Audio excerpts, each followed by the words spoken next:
کوئی بھی نیک عمل کرنے کے بعد قبولیت کے لیے دعا مانگنا یہ انبیاء کا طریقہ ہے۔ حضرت ابراہیم علیہ السلام اللہ کے نبی، جب آپ اپنے بیٹے کو ساتھ ملا کے اللہ کا گھر کعبہ تعمیر کیا ہے، جب کعبہ اللہ کو تعمیر کر لیا ہے تو پھر کیا کہا؟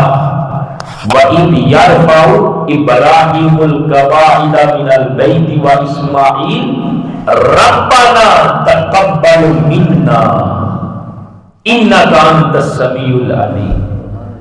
جب اللہ کا گھر تعمیر کر لیا ہے نا کعبہ، تو دعا کیا کی ہے؟ ربنا تقبل منا۔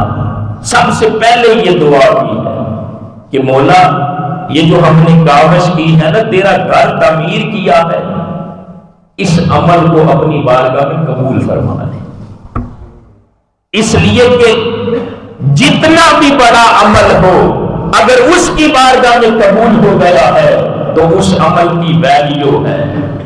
دوسری طرف اگر جتنا بھی بڑا عمل کیا اس نے قبول نہیں کیا، اسے پسند نہیں آیا، تو پھر اس عمل کی کوئی حیثیت نہیں ہے، وہ عمل ضائع ہو گیا۔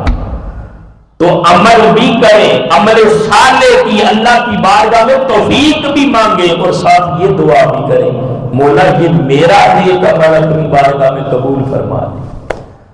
اور جب قبول ہو گیا تو آخرت کے لیے آپ کے لیے وہ ذخیرہ ہو گیا، اگر قبول نہیں ہوا تو پھر وہ ضائع ہو گیا۔